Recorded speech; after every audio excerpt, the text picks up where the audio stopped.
Welcome to Live Daf, your online Daf Yomi Shiur.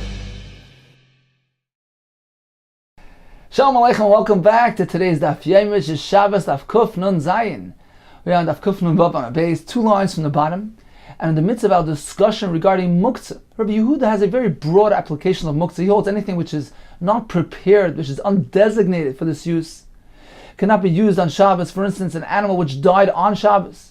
So since at the onset of Shabbos, during Bein HaShmashos, it was meant for human consumption. It was muchan la'adam. One doesn't feed his behemoth to a kelev unnecessarily, so it's designated for human consumption. So therefore, even now that it died and it is only suitable to be fed to dogs, for instance, it cannot be used for this purpose since at the onset of Shabbos it wasn't prepared and designated for this purpose. So according to Rabbi Yehuda, lacking preparedness, lacking hachana, renders it muktzah. Whereas according to Rabbi Shimon, we don't have this broad application of muktzah. He holds only something which is inherently useless, something which is deficient due to an internal element within the object itself. For instance, a pebble, a rock, which is inherently useless. That is muktzah, but something which is merely lacking that positive element of achana, of designation, of preparedness, that doesn't make it muktzah. So the summary here is that according to Rabbi Yehuda, we need that positive element of achana in order to allow its use. According to Rabbi Shimon, as long as it's not deficient, it is mutter. Says the Gemara, 2 lines from the bottom, on Kufnum Vavam base, Va'af Rabbi Yochanan, and also Rabbi Yochanan, Amar Halacha Rabbi Shimon. He also holds that the halacha follows Rabbi Shimon's view of muktzah. Says the Gemara, Umi Amar Rabbi Yochanan Hachi. Is that so? That Rabbi Yochanan maintains that the halacha follows Rabbi Shimon's view? V'amar Rabbi Yochanan, did Rabbi Yochanan tell us halacha k'stam mishnah? The halacha follows a stam mishnah. What exactly is a stam mishnah? It's an anonymous mishnah. Rebbe HaKadosh, with all of the Talmidei Chacham who were present at that time, when they edited the mishnayos, they did it in a manner which will indicate to us very often what the halacha is. So if there was a view, a shita which they concurred with, they wanted that to become the established halacha. They recorded it as a stam mishnah without any name attached to it, without any machlokes. And this will indicate to us that the halacha is meant to follow that view. So Rabbi Yochanan taught us that the halacha follows a stam mishnah. Now we actually have a stam mishnah which concurs with the shita of Rabbi Yehuda and muktzah. Utnan, and we learned in the mishnah, ein mevaken eitzim min hakoros. If one has koros, these beams, these wooden beams which were set up for construction, one cannot chop them into firewood to use them for fuel on Yom Tov because they were designated for construction. Nor can he use for firewood this koira, this beam within the home which broke on Yom Tov because it wasn't pre-designated for this purpose. At the commencement of Yom Tov, at the Bein HaShmashos point, it wasn't meant to be used as firewood. So we see that lacking hachana, lacking designation, makes it muktzah, in accordance with Rabbi Yehuda, and this is a stam mishnah. Says the Gemara, actually it's not. Rabbi Yochanan, hahu, Rabbi Yehuda masnah. He had a different version of that mishnah. He had a girsa that mishnah is actually attributed to a shita, to a view of Rabbi Yehuda. He's the author of that mishnah. And therefore it's not really a stam mishnah, and not necessarily do we have to follow that shita. Tashma, come and listen to the following raya from another mishnah in Maseches Beya, which seems to be a stam mishnah, in accordance with shita of Yehuda and muktzah, that lacking achana is asur. Maschilim b'aremas hateven. So we have a harema, a pile of straw. One can begin, meaning using it for the first time, if he wants to use it for fueling, for firewood. So you can use this hay for his fueling purposes on Yom Tov. But he can't begin using the eitzim, the wood which is sitting in the muktzah. This is the outdoor storage area. He can't begin using this on Yom Tov because that wood was sitting there, meant to be used in the winter time. So it wasn't designated for current use. So you can't begin use of those pieces of wood on Yom Tov. So you see, that's something which was undesignated, unprepared for current use. It's muktzah, and it's a stam mishnah. Says the Gemara, Hasam, the situation there is totally different. Hasam ba'arzi v'ashuchi. We're speaking about wood of high quality, different types of cedar wood, which are not meant to be used for fueling, for firewood. It's meant to be used for construction. The muktzah machmas chasar and kiss. Afilu Reb Shimon moide. This is an example of something which was muktzah due to its high value. A person would not deviate from its designated use. A person would not divert it for inappropriate use. It's meant to be used for its designated purpose for construction.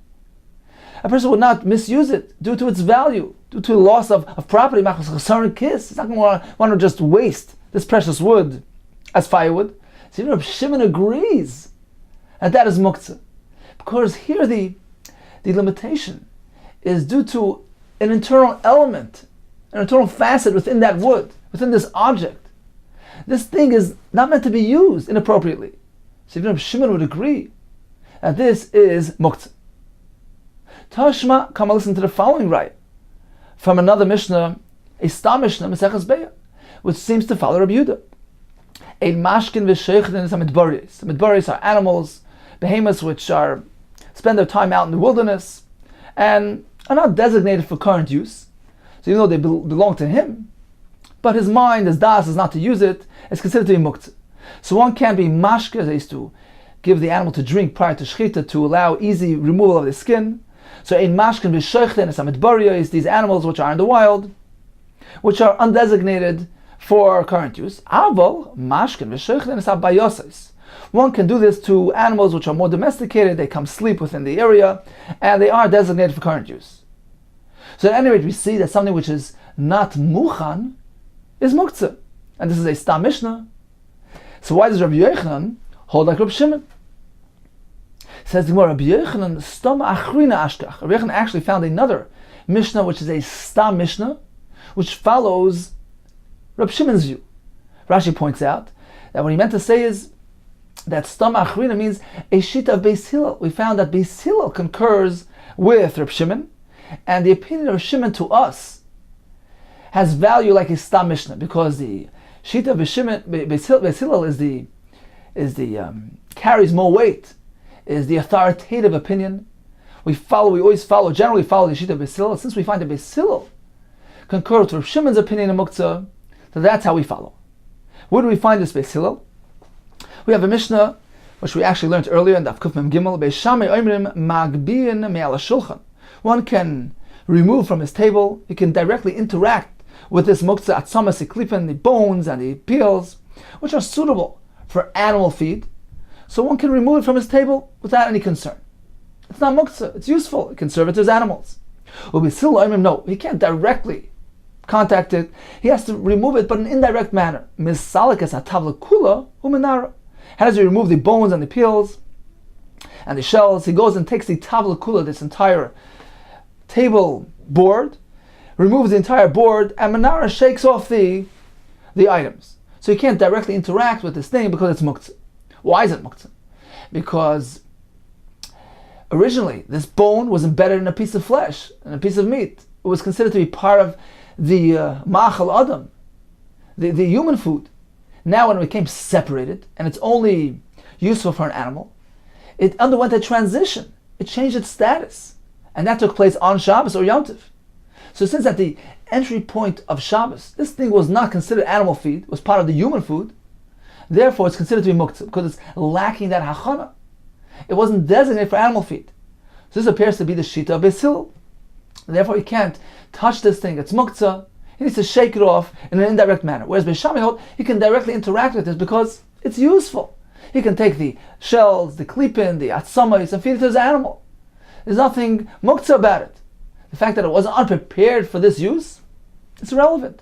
So Beis Shammai seems to be following Shita's Reb Shimon. Now, one thing here, Reb Nachman, we don't follow this version, this girs of the Mishnah. Rather, we switch things around.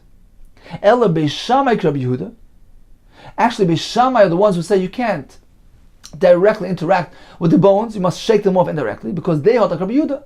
That lack of preparedness is considered to be muktzah, and therefore he can't directly move it. Beis Hillel Reb Shimon. Actually, it's Beis Hillel who hold like Reb Shimon that this is not muktzah due to its ability to be fed to an animal, and therefore he can directly remove the bones and these peels from the table. So here we have Beis Hillel, who is the final authority, who hold like Reb Shimon, and indeed that's where Rabbi Yochanan preferred this approach, and he ruled the paskin like Reb Shimon with regard to muktzah. Concludes the Gemara. What is the halacha l'maisa? Pligiba Rav Acha Ravina. There was a machlekes between Rav Acha and Ravina as follows. Chad Amar, one of them said, B'chol Shabbos kula, throughout the halachas of Shabbos, halacha Reb Shimon, in all halachas we follow Reb Shimon, levar mi muktzah machmas meis. So in all aspects of muktzah we follow Reb Shimon's lenient approach, except for one thing, muktzah machmas meis, something which is muktzah due to its repulsiveness. Umayni, what is this example? Example of this, ner yosha, a pre-used earthenware lamp which is repulsive, it absorbs the oil, it's greasy, it's considered to be mos. So due to its inherent repulsiveness, which is an internal facet of the object itself, so the uselessness here stems from the deficiency of the actual chayfetz. So when it comes to this, we do consider it to be muktzah. So in all other things we follow Reb Shimon's view, except for muktzah machmas meis, which is an extreme case of muktzah. The other view took, the other shita held, we're speaking about Rav Acha and Ravina, so the other madama held, b'muktzah machmas meis nami. Halach Reb Shimon. Even when it comes to muktzah machmas meis, we follow Reb Shimon's approach. It's not muktzah. He has a personal preference to avoid this kli. It's not inherently useless. There's nothing wrong with it. So it's not muktzah. So we follow Reb Shimon, except for one thing. Levar me muktzah machmas isur. Except for this category of muktzah machmas isur. Mind you, what is that? Ner shadliki bo beis Shabbos. This lamp which was used on that Shabbos. So this lamp is muktzah machmas isur. It served as a support to the flame. So it's muktzah due to the fact that it was involved with isur, malacha, and that thing is muktzah. And even we consider that to be muktzah.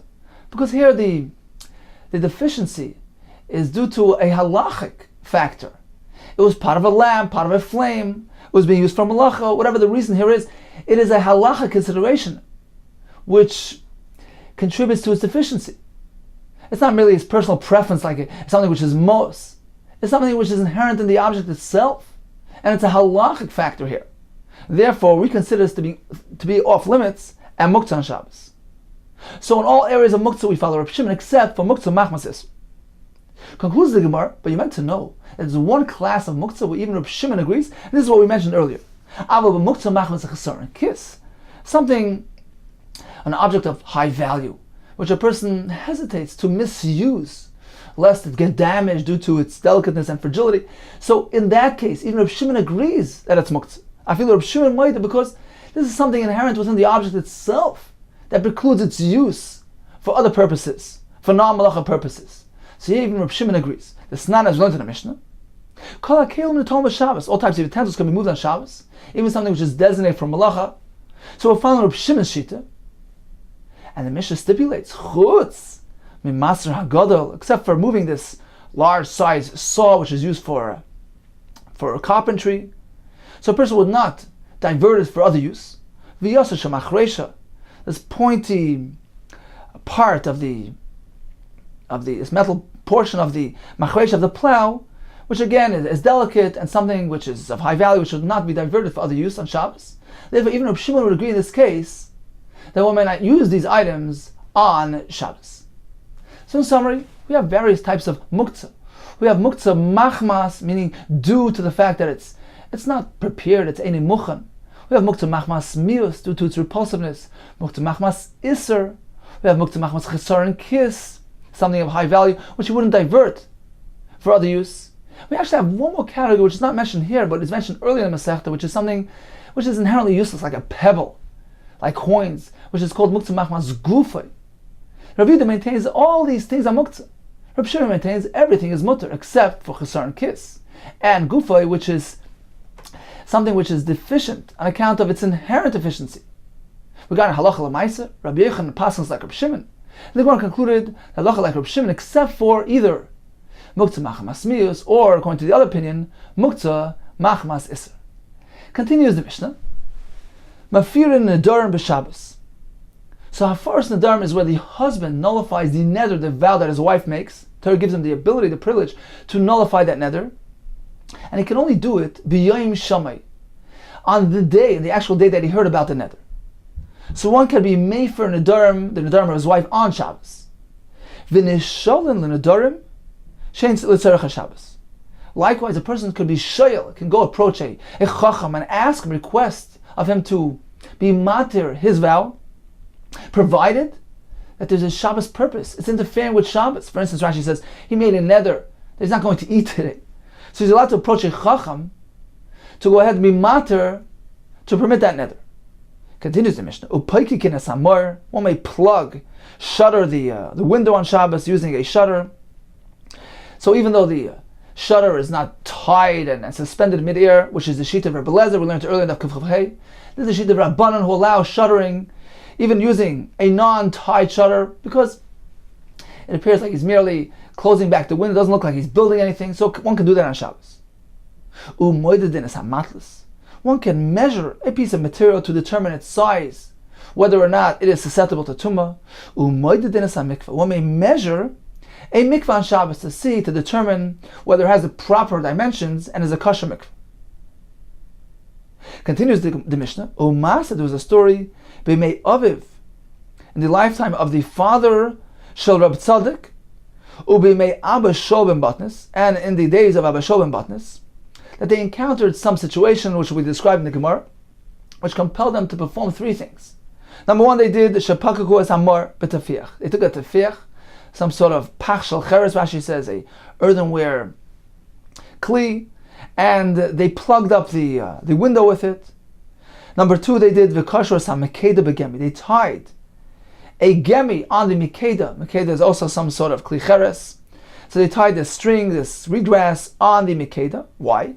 Leda, in order to use it and determine with it, im yesh begigis, whether in the barrel which was lying there, which had a hole, a split, they wanted to determine the size of that hole. Leda im yesh begigis peiseach tefach im lav, whether or not there's a tefach of width in that hole. So they used this kli, this mikeda, which was a tefach wide, and they lowered it through the hole to determine the size of the hole. Concludes the Mishnah, from their actions, we actually learned, shepaikikin, one may shutter a window, u'moidedin, one may measure if it is needed for a halachic reason, v'kaisher b'Shabbos, and one may tie on Shabbos if it is a temporary knot, and not a kesher shel kayam. Let's look at the Rashi inside, 25 lines from the top. Masnisen, says Rashi, mefirin, this is the beginning of the Mishnah, a baal li'ishta, a baal can be mefer for his wife's neder. That's the first item in the Mishnah. Then, v'nishon l'chacham, one may go and ask, approach a chacham, have him permit his neder, provided that it's l'tzarech Shabbos. Kigoyin shenoda shloi lechal yom, for instance, he made a vow not to eat today, so it's interfering with his Shabbos observance, so he can go ahead and attend to that neder. The Mishnah can continue to poikin samar, kirabanon de amri, poikin kakachaloin, one may shutter a window. Umoided in samikva, b'mida, can go ahead and measure the mikvah using some sort of measuring stick. Sheesham omaik sholish amas mayim, to know whether it has the proper dimension, 3 amas of water and depth, v'roich of amal amma, and a width of an amma by amma, which is the proper dimension of a mikvah.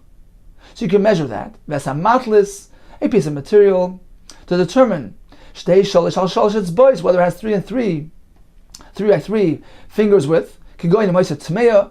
For instance, if it became tummy, b'noga b'taras, and it touched something which was tar, you wanted to know whether this piece of material was actually tummy, whether it had the proper dimensions. So one can measure these things on Shabbos. So generally, one is not meant to measure on Shabbos. It's considered to be Ovda D'Choy, the weekday activity, but it's for the sake of halacha, for the sake of mitzvah, you can do it. So what did these people do? They plugged up the window b'tafiach pach shel cheres. We find this term tafiach elsewhere in the Masechta. V'chaveroi b'perik Yud Zayin zmoyer sheikshur b'tafiach, this branch tied to a tafiach, this bucket b'mal b'Shabbos, one can fill with it on Shabbos. And they tied the mikeda, which is another form of a klicheres, with a string. Leda, to determine im yesh begigis peiseach tefach, the Gemara mefarish, the Gemara will explain for us in great detail. So we learned from them that one can plug a window, one can measure and tie. V'koishrin kesher she'ena shekayama, afil l'chatchila, something which is not a permanent knot can be done even l'chatchila. U'moidedin, and one can measure l'islamid al-vahira in order to derive a halachic factor. So for the sake of halacha of hayra, one can do that on Shabbos. Continues the Gemara. So we had in the beginning of the Mishnah, haforas nedarim, which is a husband who is attending to his wife's neder, and we have nish'olun nedarim, which in Maseches Nedarim is called hataras nedarim. When one approaches a chacham with a request that he permit his neder. Now, the Mishnah split them into two: mefir nedarim b'Shabbos, and then nish'olun nedarim. So the Mishnah split them into two, and the Mishnah said shein l'tzorech haShabbos. So it can only be done if it's l'tzorech Shabbos. Now, we have a question in the Gemara. This limitation, that it can only be done if it's for the sake of Shabbos, for the benefit of Shabbos, does this apply to both halachas? To she'ela of chacham, as well as to the hafara of the Baal? Or do we say no? It only applies to hatara of the chacham, but not to a husband who is attending to his wife's neder. So they asked the following question. Hafara that a husband does to his wife, bein letzorech ubein shel letzorech, can that be done whether it is for the sake of Shabbos or even if it is not for tzorech Shabbos? U'she'ela, it is only when it comes to she'ela, which is the person approaching the chacham, that we apply this limitation, letzorech in, sheloi letzorech loi, that it can only be done for the sake, for the benefit of Shabbos, but otherwise not. And that will be the reason. The Mishnah separates the two categories. The Mishnah says, Befir and Dam Shabbos, that's A, because that applies under all circumstances, even if it's not for the sake and for the benefit of Shabbos. The Rashi will soon explain why we would be more lenient with the husband. But the Mishnah begins with that, and then proceeds with She'ela, which is a different category. And that can only be done on the Tzorech Shabbos. And that is the reason. The Mishnah splits the two halachas. Oidimo, perhaps, they're both one and the same. Hafara nami, l'tzorech in, shlo l'tzorech lei. Even when it comes to hafara of the husband to his wife's neder, that is only allowed when it is l'tzorech Shabbos, but otherwise not. Why then does the Mishnah split the two things? The reason why the Mishnah splits these two concepts from each other, mishum, simply because they work differently. They're different methods of treating a neder. Mishum da hafara ain't tzorech bezin, because hafara doesn't require a bezin. A husband is fully capable of attending to his wife's neder. U'she'ela tzricha bezin, as opposed to she'ela, which needs a bezin, which Rashi says means a chacham. So since they're done differently, the Mishnah splits the two things, but halachically they're one and the same. Let's see Rashi inside, about 30 lines from the bottom. Gemara, iboilu hafara de masnisin. The hafara, which is mentioned now in Mishnah, is it bein letzorech, bein shelo letzorech haShabbos? Whether or not it's for the sake and benefit of Shabbos. Why would you say so? The gabe hafara b'yom shomeksiv, because the Torah tells us that hafara could only be done b'yom shomai, on the day that the Baal hears of the neder. So his time frame is very limited. If he doesn't take to it now, shuveni mefer, he's going to run out of time. Therefore, we have reason to allow him to nullify his wife's neder even on Shabbos, even if it's not for the sake of Shabbos. Because he's going to run out of time. So that's a leniency applied to hafara, as opposed to she'ela of a person walking over to a chacham, asking him to take care of his neder. She'ela letzorech in, shlo letzorech lei. Why? Because he has full ability to take care of this tomorrow. That's why the Mishnah splits these two categories from one another. Like Tani, the Mishnah doesn't simply lump them together and fear and vinish sholin l'nedarim she'en tzorech haShabbos. The Mishnah decides to split them. Why? Because the word letzorech is only in reference el she'ela, because hafara can be done regardless of whether it's letzorech Shabbos or not. So that's the question posed in the Gemara. Continues the Gemara. Toshma, come and listen to the Raya, the Tani Zuti Dvira Papi. So this person Zuti Dvira Papi taught us as follows: Mefir and Dam Shabbos. A husband may be made for his wife's neder on Shabbos, L'tzorech HaShabbos, only if it's for the benefit of Shabbos, L'tzorech HaShabbos. In, yes, Shlo L'tzorech Shabbos, Loi. It's very clear. It is only allowed for Tzorech Shabbos. Continues the Gemara, Lishna Achrina. We have another version of events in our Gemara. So they ask the following question: L'tzorech atavayuk tani. When the Mishnah stipulates that it needs to be L'tzorech Shabbos, is it in reference to both cases, hafara of the husband and hatorah of the chacham? So L'tzorech atavayuk tani usheloi L'tzorech loi. But if it's not for the sake of Shabbos, one cannot tend to a neder under all circumstances. Alma, apparently, hafaras nedar meisleis. So apparently the time frame, the allowance that the Torah gives a Baal to be made for the nether of his wife stretches for a period of a full mace lays, a full 24-hour period. So there's no real need for him to tend to her nether today. He heard about the nether on Shabbos. He can wait till after Shabbos because he has a full 24-hour period to address his wife's nether. So that's why he cannot tend to it unless it's pertinent for Shabbos. For instance, she made a nether not to eat today. So that would allow him to tend to it, but otherwise not, because he has full ability to address it tomorrow because he has a full 24-hour period to take care of it. So that's the first tzad in the Gemara. So you can only do it if it's Tzarech Shabbos because he still has plenty of time available.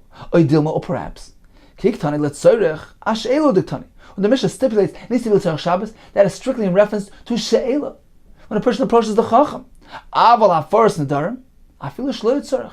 When it comes to hafaras nedarim, a husband to his wife, even if it's a shaloi l'tzarech Shabbos, one can tend to it. Why? Because in contrast to the Chacham, he doesn't run out of time. He can approach the Chacham tomorrow, the next day. There's no deadline here. So we don't allow him to tend to it unless it's a tzarech Shabbos. Now, incidentally, what's wrong with taking care of a nether on Shabbos? There are many approaches to the Mishnah here. Some say it looks like he's making a din Torah. Some say it looks like he's being masak and fixing something. Some say it's a tircha. Some learn because it's like uvda the a weekday activity. So we don't allow the chacham to tend to a nether unless it's tzarech Shabbos, because he has plenty of time available to take care of it after Shabbos. But hafaras nedarim, where it's only a limited time frame, and if he runs out of time, he's going to lose that opportunity. So even if it's shalei tzarech Shabbos, we allow him to do it. Alma apparently hafaras nedarim kol hayom. Hafaras nedarim may only be executed the entire day. He doesn't have 24 hours. It's only up until the end of that particular day. So if he heard the nether on Shabbos, he can only do it until Motzei Shabbos. Afterwards, it's too late. So therefore, this is reason to allow him to tend to a nether, even if it's not directly impacting Shabbos. So according to this version of the Gemara, it's basically the same question. Is hafaras nedarim only applicable to something which is impacting Shabbos or not? But the Gemara added a new element to the equation. It is linked to the question of deadline. What is the time frame allowed for hafaras nedarim? Because if he has a full 24-hour period, then there's no special reason to allow him to take care of her nether on Shabbos if it doesn't impact Shabbos. Whereas if he only has a limited time frame up until the end of that day, then he must take to her nether on Shabbos, even if it doesn't impact Shabbos observance. Toshma, the Tani Rav Zuti Dvei Rav Papi, Befir Nedarim b'Shabbos, L'tzorech HaShabbos. So he stipulates clearly that even a husband can only tend to his wife's nether if it is L'tzorech HaShabbos. L'tzorech HaShabbos in, Shloi L'tzorech HaShabbos, Loi Alma. So we deduce from here, regarding the time frame of hafaras nedarim, that what? Apparently, the halacha is that he has 24 hours. Therefore, we don't allow him to tend to a nether which is not pertinent for Shabbos. Alma hafaras nedarim eis la'eis. Apparently, there's a 24-hour period which is granted to the husband to annul his wife's nether, and therefore there's no reason to grant him a special privilege to tend to his wife's nether which doesn't impact Shabbos. Amar Rav Ashi, is that the case? That has 24 hours? V'anan Tanan, we learned in the Mishnah, hafaras nedarim kol hayom. The hafaras nedarim can only take place the entire day, meaning until nightfall, and that's it, not 24 hours. The Mishnah tells us sometimes there's a kuleh and sometimes a chumrah, meaning sometimes he has a short window of opportunity to take to his wife's nether, and sometimes there's a longer period. Kate said, how's that? Nadra Leili Shabbos, it depends when she made her nether. If she made her nether Leili Shabbos, meaning Shabbos at night, then he has until tomorrow evening to attend to the nether. Mefer Leili Shabbos, V'yom HaShabbos. He can be Mefer that night and the entire next day. Acha Techshach, until nightfall. So this gives him a long period of time to take care of it. But if she made a nether right before nightfall, that leaves him a very small window of opportunity. Mefer Acha Techshach, he can only be Mefer before nightfall. Because if he hadn't taken care of it by the time nighttime arrives, he has no longer ability to be Mefer. So this Mishnah clearly tells us that a hafaras nedarim does not extend for 24 hours, rather it ends at the end of that day. So this is a stira to what we just mentioned, that he has 24 hours. As the Gemara, you write, Tanoi, it's actually Machlokes Tanoim. What exactly is the time frame for hafaras nedarim? The sign is going to the price. Hafaras nedarim kol hayom, the entire day, not 24 hours. Rabbi Yosef Bar Yehuda, Rabbi Lezer Shimon Amru, Meyes Leis. He has 24 hours. So in summary, regarding tending to nedarim on Shabbos, when it comes to she'ela, which is called Hatoras Nedarim of a Chacham, that can only be done if it is L'tzorech Shabbos. If it's impacting his Shabbos observance, for instance, he made a neder not to eat today, then the Chacham could take care of it on Shabbos. But otherwise, wait till after Shabbos. Regarding the hafara of a husband to his wife's nedarim, so according to the first version of the Gemara, that is only limited to L'tzorech Shabbos. According to the second version, it would appear that it really depends on the opinions regarding the general halacha. What is the time frame of hafaras nedarim? Because if it's me'es la'es, he has 24 hours to tend to that neder, then indeed we only allow him to take care of his wife's neder on Shabbos if it is L'tzorech Shabbos, because he'll still have time after Shabbos to take care of it. But according to the Shita, that hafaras nedarim only extends until the end of that day, which means until Motzei Shabbos. In which case, it is very important and crucial for him to tend to his wife's neder today on Shabbos. In this case, we allow him to be made for her neder even if it's shaloi L'tzorech HaShabbos. Continues the Gemara. V'nisholim nedarim, if it's L'tzorech Shabbos. They ask the following question. We allow the Chacham to be mater neder, which is pertinent for Shabbos. Are we speaking strictly when this fellow had no ability, had no opportunity to ask the Chacham to do this on Erev Shabbos? He didn't have time, he couldn't find the Chacham. That's why we grant him this privilege and allowance. Or Dilma perhaps, even if he had ample opportunity to do it before Shabbos, he can proceed with this on Shabbos because it is relevant to Shabbos, it is Tzorech Shabbos. Toshma, the Askikule Rabbanon, the Rabbanon made themselves available to Rav Zutra, the son of Rav Zera, and they permitted his neder, even though it was a situation where he had ample opportunity to address this before Shabbos. Nevertheless, they veiled themselves and they were matir his neder, since it was important for Shabbos. Continues the Gemara. So we have that story where they plugged up the hole, the window, and they tied the thing with a reed grass. Now, what were the circumstances? What was the background behind that story? Omar Yehuda Marav, it was as follows. Hilkatik Tana, there was this small alleyway. Hilkatik Tana Yoisa ben Shnei Batim, between two homes. V'tuma Yoisa Sham, and there was tuma present there. For instance, there was a mace there. V'gigis Sduka Munachas al Gaban. Now there was a oyel, there was a barrel. Gigis is a barrel. Stuka, which was split, had a hole, which was lying on top of the two homes, serving as a roof over the mace.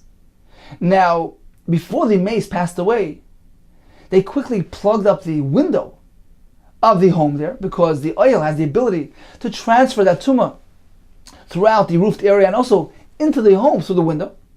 So they quickly preempted that by closing up the window. They closed up the mar, this window b'tafiach, with this kli. And then afterwards, when the mace died, they wanted to determine whether the entire roofed area under the gigis, the barrel, will transfer tumah throughout it. They wanted to know whether the hole was wide enough, because the mace was underneath that hole. So if that hole is a tefach wide, they split in the barrel the tefach wide, then the tumah simply goes up through that hole and doesn't spread throughout the oil. But if it's less than a tefach, then the tumah spreads throughout that roofed area. So they wanted to measure it. So what did they do? V'kashru sam megeda. They tied this megeda, this kli, which was a tefach wide, perfect dimension. They tied the gemi with this grass, and apparently they didn't have direct access to that hole in the gigis, so they lowered it through the hole, laid out to determine yesham begigis b'seif tefach lav, to know whether or not in that gigis there is a hole which is a tefach wide, and this pertained to the halachas of tumah. Now, interesting, Rashi quotes a Mishnah in Ahalos, which discusses this concept of a hole, tefach or not a tefach, and Rashi adds with his utmost humility, he says, "V'ani lo yecholti lahavim boi." I didn't have the ability to comprehend exactly this halacha properly. Unbelievable, his anova. So in any case, he had some difficulty with this whole concept here, and actually Tosfos, Rabbi Tam, offers a lengthy explanation to explain this whole concept, this whole halacha. So in any case, these people, they plugged the hole and the window, they tied the thing with the gemi, and they lowered it through the hole to measure. Umedevreim lamadu, from their actions we learned, shepaikikin, one may plug the window, umaydidin, a measure of a cushion b'Shabbos and Taran Shabbos. Says the Gemara, Ula ikla lebei Reish Galusa. Ula visited the home of Reish Galusa. Chazi, he noticed l'Rabbi bar Avhuna, the Yosef ba'avna d'Maya. He noticed that Rabbi Avhuna was sitting in this bath full of water, in this barrel of water, and he was measuring the bath. Amar Leis Ula told him, when did the Rabbanan allow measuring? But the mitzvah. Only if he's measuring for the sake of halacha, sake of mitzvah. But just to measure for no reason, the law of mitzvah, mi Amar, but if it's an un-mitzvah, unrelated to a mitzvah, do they allow measuring on Shabbos? It's a weekday activity. How come you're measuring the bathtub? Amar Leis, so he responded, my intent here is not to measure. Misasik ba'alman, I'm merely preoccupying myself. I have no intent on measuring, and therefore it's not considered to be Asr on Shabbos. Let's take a look at Rashi inside to realize from the bottom. So Rabbi Rav Huna was sitting ba'avna. Rashi says ba'avna is begigis m'leyamayim, this barrel full of water, and he said, I'm merely preoccupying myself. Misasik shleil tzarech, for no special reason, no special need. Ela le'asuk ba'alman, merely to preoccupy myself, to keep myself busy. Now, why was he looking to keep himself busy? So the Ben Yoyada says a beautiful word. He says that he was trying to keep his mind off Torah learning. He was sitting in this bathtub. He wanted to divert his mind from Torah. Therefore, he found some sort of random activity to divert his mind and keep it from gravitating to Torah thoughts. Okay, time for a brief review of today's daf. We began with a discussion of different categories of muktzah.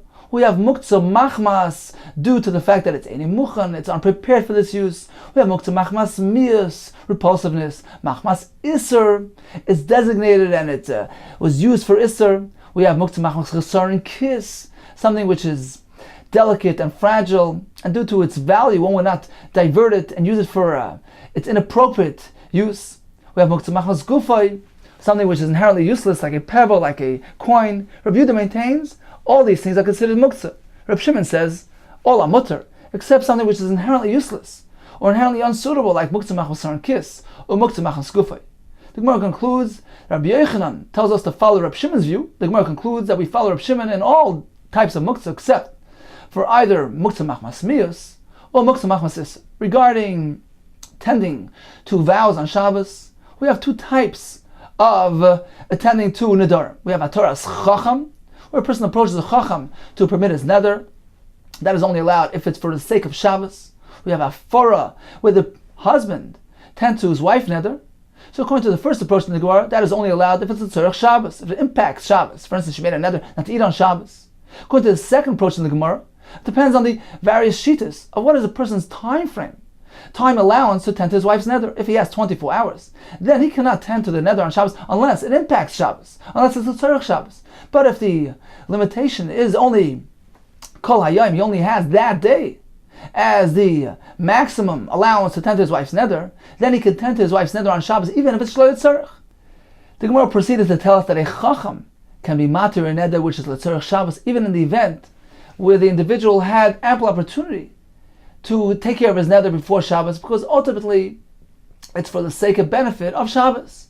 The Gemara concluded that one may shutter a window on Shabbos, and regarding taking measurements on Shabbos, that is mutter, if it's for the sake of halacha or for the sake of mitzvah. Hadran aloch mishahechshich uslika lo mesechas Shabbos mazel tov, mazel tov. I would like to take this opportunity to express my utmost appreciation. Hakaras hatov to Hashem Yisbarach for giving me the opportunity to learn together with you day after day, such a wonderful group of friends, such a chashva olam. Also, much appreciation to our group here at Live Daf, who very ably keep us on air, learning together day after day, under all circumstances, rain or shine, sun or sleet, to learn together daf after daf, with such a wonderful, special olam.